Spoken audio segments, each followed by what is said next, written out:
ये कहानी कमला नगर में रहने वाली रूपा नाम की एक औरत की है। रूपा अपनी बेटी के साथ एक छोटी सी झोपड़ी में रहती थी।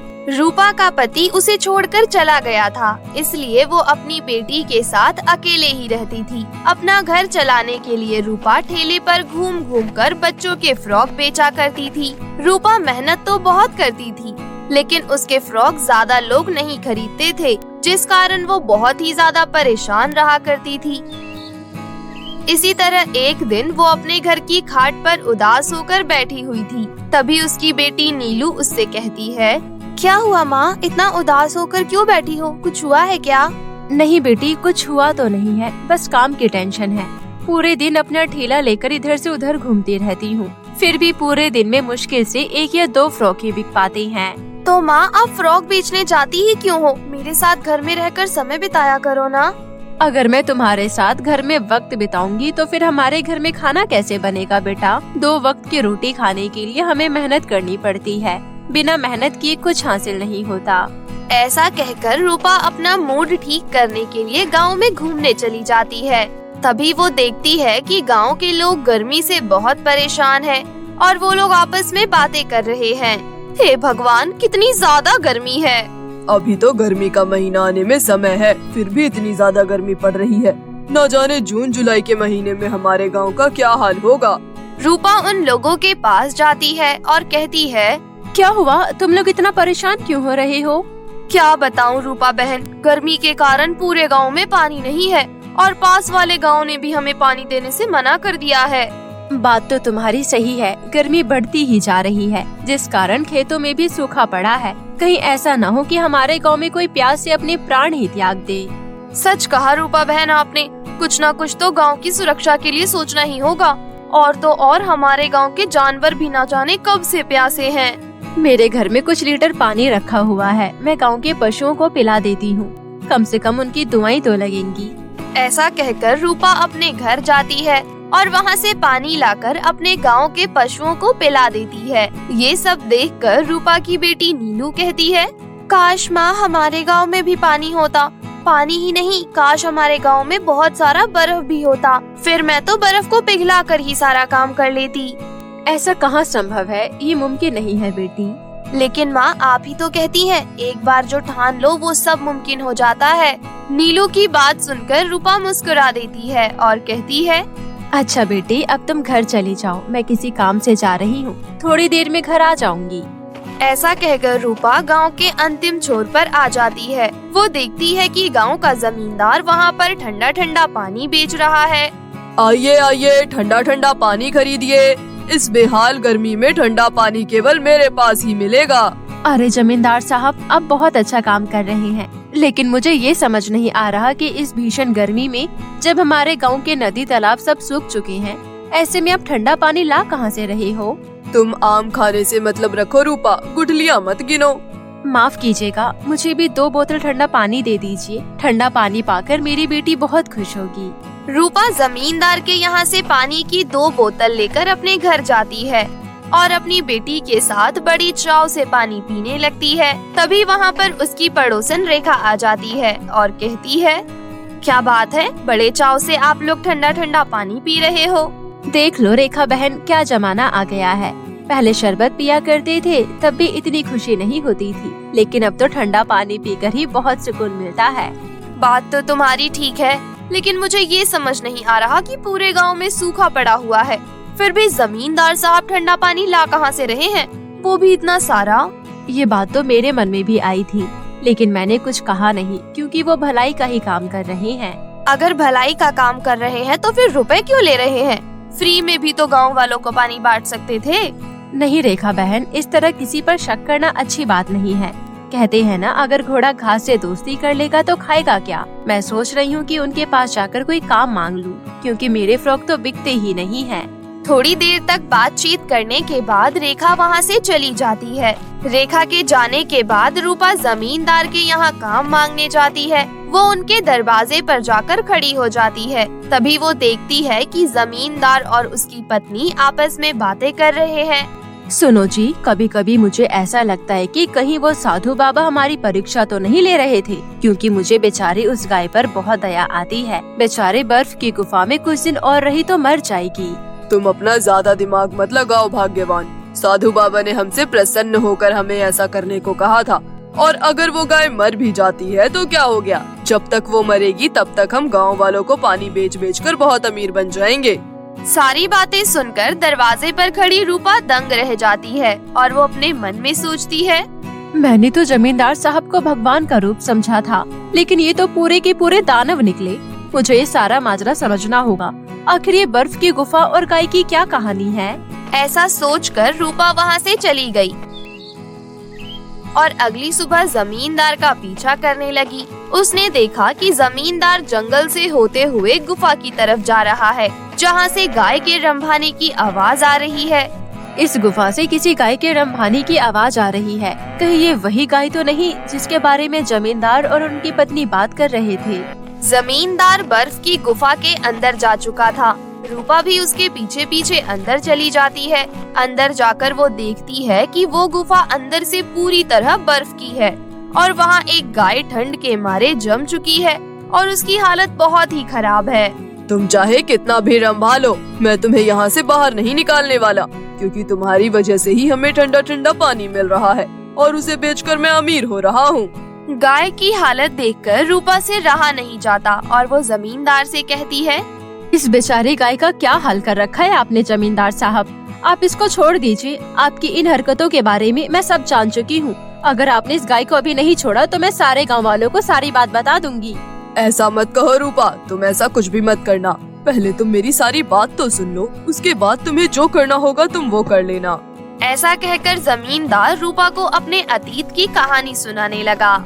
मैं और मेरी पत्नी जंगल के रास्ते शहर जा रहे थे। तभी हमें साधु बाबा मिले जो इस गाय को लेकर खड़े थे। उन्होंने मुझसे कहा, बालक, इस भीषण गर्मी में मुझे बहुत प्यास लग रही है, क्या तुम मुझे थोड़ा पानी पिला सकते हो? जी ये लीजिए, लेकिन मेरे पास थोड़ा सा ही पानी है, क्या इतने में आपकी प्यास बुझ जाएगी? कोई बात नहीं बालक, इतने पानी में मेरी प्यास बुझ जाएगी। फिर जैसे ही मैंने साधु बाबा को पानी पिलाया, उन्होंने मुझे आशीर्वाद दिया और कहने लगे, बालक, तुमने मुझे पानी पिलाकर बहुत पुण्य का काम किया है। जहाँ तक मैं देख पा रहा हूँ, इस गांव में पानी की बहुत कमी है, इसलिए मैं तुम्हें आशीर्वाद दे रहा हूँ। इस जंगल को पार करके जो गुफा है वो पूरी तरह से बर्फ में बदल जाएगी। लेकिन क्या बाबा? लेकिन तुम्हारे पास दो रास्ता है। या तो तुम्हें ये बात पूरे गांव वालों को बतानी होगी, नहीं तो मेरी इस गाय को तुम्हें उस बर्फीली गुफा के अंदर रखना होगा। अब तुम्हारा फैसला है कि तुम दयनीय होकर ये बात पूरे गांव वालों को बताते हो या निर्दयी होकर मेरी इस गाय को बर्फ की गुफा में रखते हो। अगर तुमने मेरी इस गाय को बर्फ की गुफा के अंदर रखा तो इसके गुफा से बाहर आते ही गुफा साधारण गुफा में बदल जाएगी। साधु की बात सुनकर मेरे अंदर लालच की भावना आ गई। मुझे लगा जंगल पार करके इस गुफा के पास कोई गांव वाला तो आएगा नहीं और मैं इसी तरह पानी बेच बेच कर बहुत अमीर इंसान बन जाऊंगा। और फिर तब से मैंने साधु बाबा की गाय को इस बर्फ की गुफा के अंदर रखा हुआ है। जमींदार की सारी बात सुनने के बाद रूपा को उस पर बहुत गुस्सा आता है। आपने ये बहुत गलत किया जमींदार साहब। अपने लालच के लिए एक निर्दोष जानवर को इतना कष्ट पहुंचाना कोई अच्छी बात नहीं है। मैं अभी के अभी इस गाय को गुफा के बाहर ले जा रही हूँ, क्योंकि मुझसे इसकी हालत देखी नहीं जा रही। ऐसा कहकर रूपा गाय को लेकर गुफा के बाहर आ जाती है। रूपा गाय को धूप में ले जाकर थोड़ी गर्माहट देती है। गर्म हवा लगते ही गाय धीरे धीरे ठीक होने लगती है।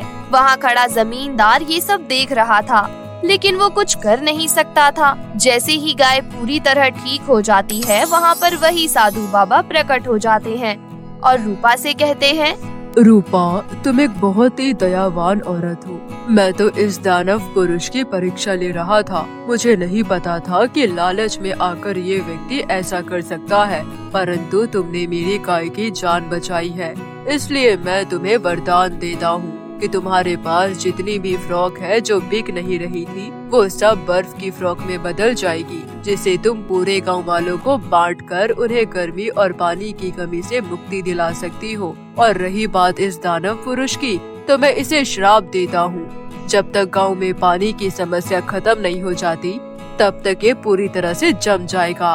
साधु बाबा के ऐसा कहते ही जमींदार बर्फ का बन जाता है। रूपा वापस अपने गांव लौट जाती है।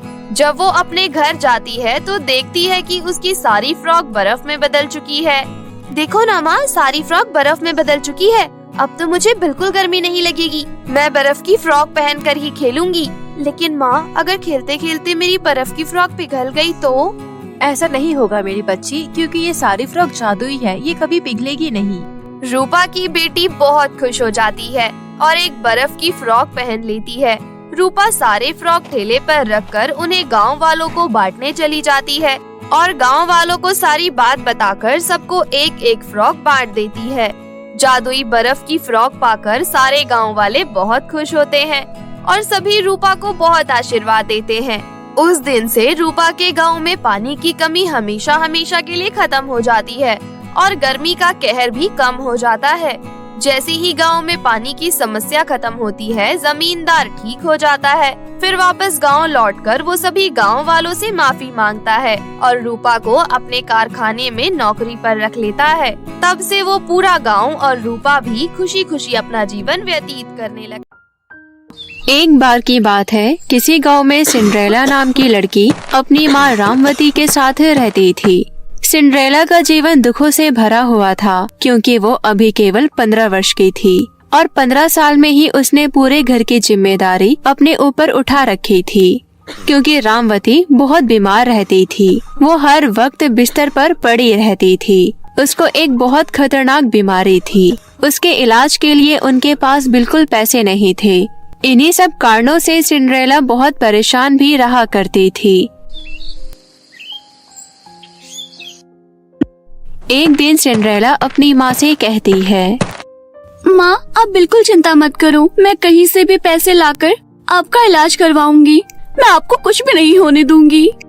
बेटी, मैं बहुत खुशनसीब हूँ जो तू मेरी बेटी है। इतनी सी उम्र में तूने सब कुछ संभाल लिया, लेकिन तू मेरी तबीयत की चिंता मत कर बेटी। मेरी तो वैसे भी उम्र हो गई है, तू अपने भविष्य की चिंता कर।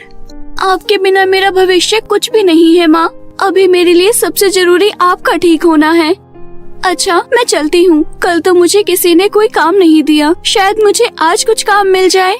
ऐसा कहकर सिंड्रेला घर से बाहर निकल जाती है। सिंड्रेला कोई स्थिर नौकरी नहीं करती थी। वो कहीं भी छोटा मोटा काम करके कुछ पैसे ले लिया करती थी। उसी काम की तलाश में सिंड्रेला आज भी निकली थी।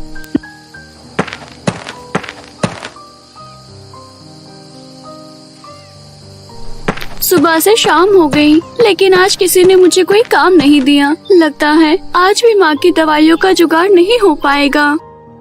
उदास मन से सिंड्रेला वापस घर लौट जाती है।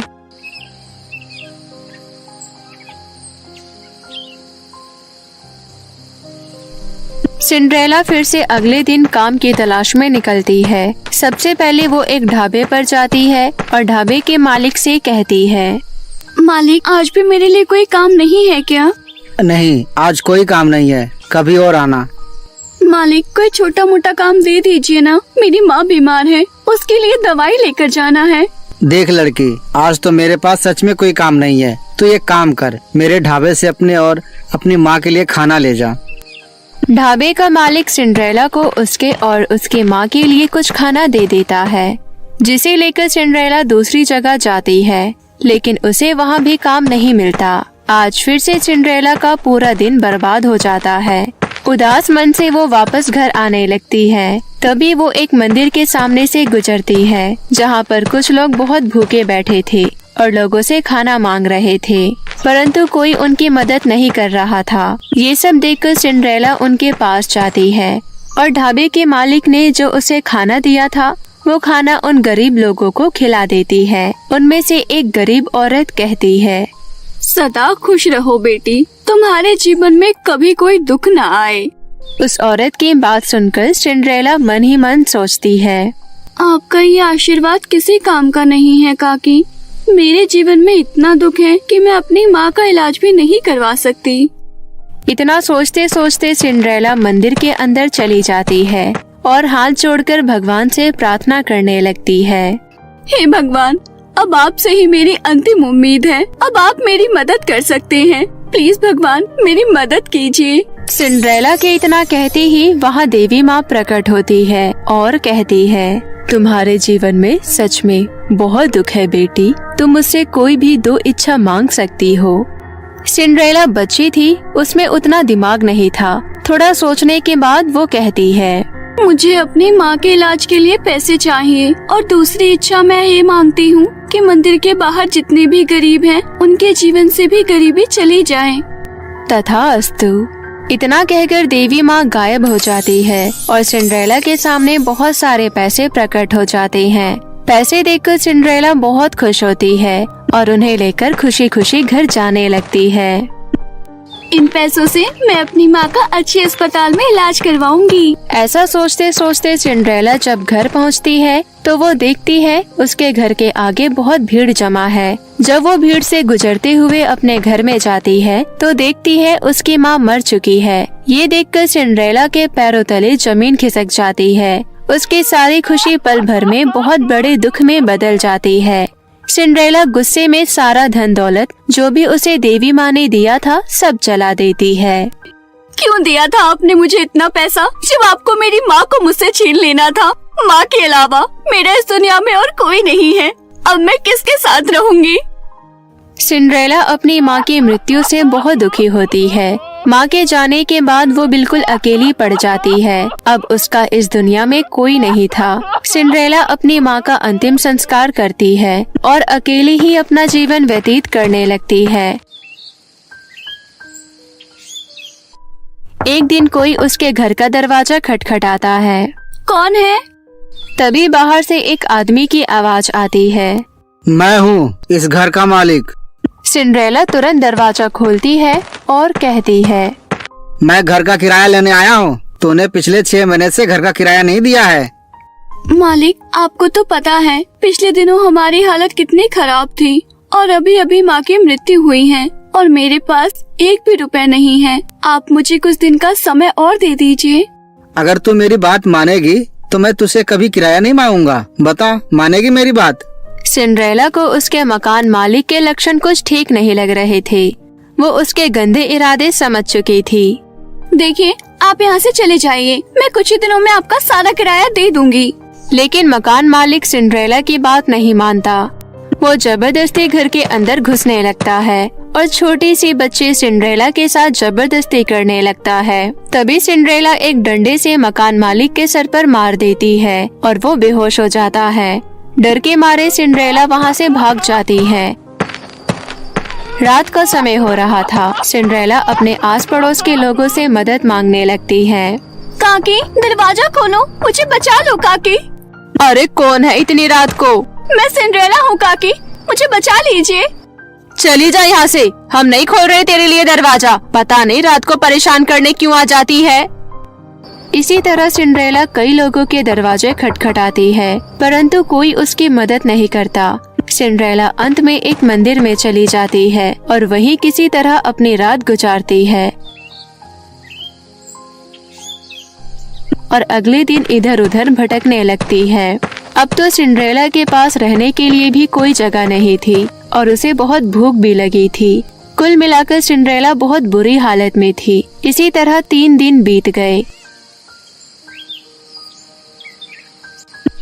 ये 3 दिन सिंड्रेला ने सड़कों पर बिना कुछ खाए पिए बिता दिए। मुझे बहुत भूख लगी है, मैं क्या करूं, कहाँ जाऊं? सिंड्रेला भटकते भटकते एक सुनसान जंगल में पहुंच जाती है। इस जंगल में मुझे खाने के लिए कुछ तो जरूर मिल जाएगा। खाने की तलाश में सिंड्रेला जंगल के काफी अंदर चली जाती है। भूख के मारे अब उसे चला नहीं जा रहा था। वो वहीं बैठ जाती है। तभी एक बिच्छू रेंगता हुआ आता है और उसको काट लेता है। बिच्छू के काटने से सिंड्रेला बेहोश हो जाती है। तभी वहाँ पर सिंड्रेला की माँ की आत्मा प्रकट होती है और वो अपनी बेटी की इतनी बुरी हालत देखकर बहुत दुखी होती है। मेरे जाने के बाद मेरी बच्ची की क्या हालत हो गई। मेरी बच्ची ने इतनी सी उम्र में कितने दुख देख लिए, लेकिन फिर भी कभी हिम्मत नहीं हारी। लेकिन मैं यहाँ अपनी बेटी की मदद करने आई हूँ। आज के बाद मेरी बेटी को कभी किसी चीज की कमी नहीं होगी।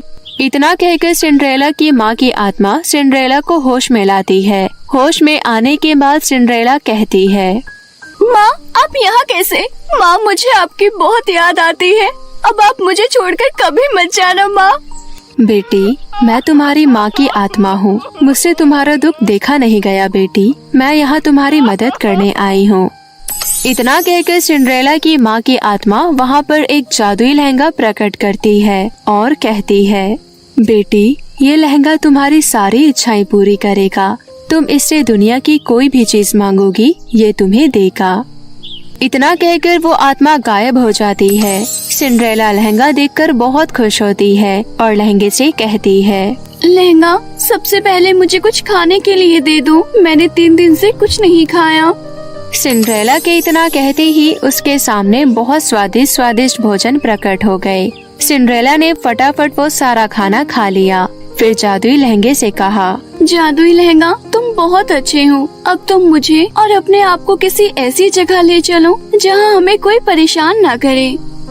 लहंगा सिंड्रेला को लेकर ऐसी जगह पहुँच जाता है जहाँ सिंड्रेला को कोई नहीं जानता था। जादुई लहंगे की मदद से सिंड्रेला वहाँ पर एक घर बनवाती है और अपनी जिंदगी की शुरुआत एक नई सिरे से करती है।